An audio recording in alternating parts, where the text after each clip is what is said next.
Hello everyone, we're here in Columbus, New Mexico. There's the city hall back there. Here's the park.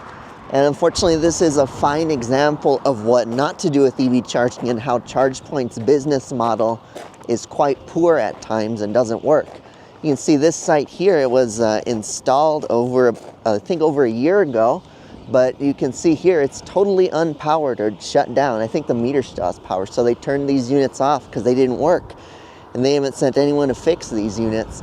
According to check-ins on PlugShare, it hasn't worked for a few months, since maybe 3 to 6 months ago. So that would be in like mid to late 2024. So yeah, ChargePoint's business model is that once they sell the equipment, that's pretty much it. It's up to the local site host to keep it maintained and running. And in this case, I believe it's the Village of Columbus, a local government agency that's in charge of that installed the chargers and is in charge of keeping them maintained. But you can see here, they're just powered off. You can see there's the serial number back there, 23 12 14 014 953 for that unit there. So yeah, these units here, it's too bad. It just makes EV charging look bad because they're not powered at all.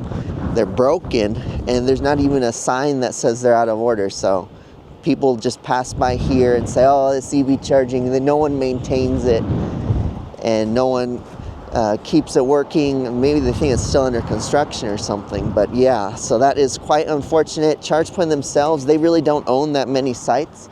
Like I said, they just sell to site hosts who are either local small businesses, other companies, local or state governments.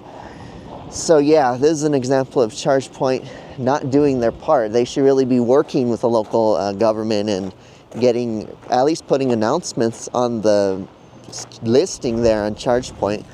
See, there's a screenshot of what it looks like right now at ChargePoint. There's not an alert or anything that says they're out of order or anything. There's no signage here on the chargers. That'll be very simple to add.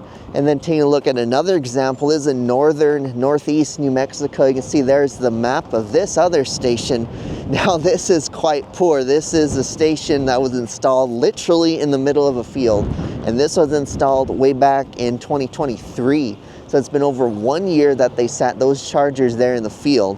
And that's just an example of poor planning because ChargePoint, I guess once, or whoever purchased the units, they might have been staying in New Mexico, they just didn't get any follow-up.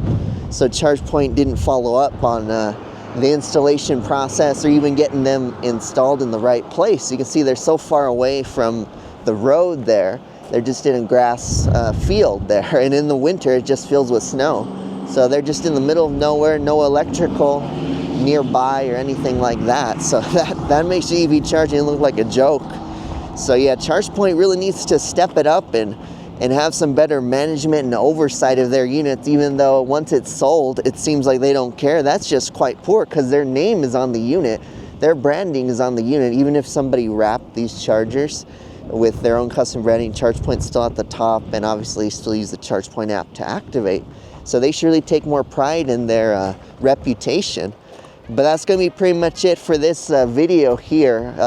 Get subscribed to my channel here. I do more EV charging reviews, also EV road trips. Sorry this video is a little bit negative, but hopefully it affects some change in the industry, or at least from ChargePoint's standpoint. But that's going to be it. Thanks for watching, everyone.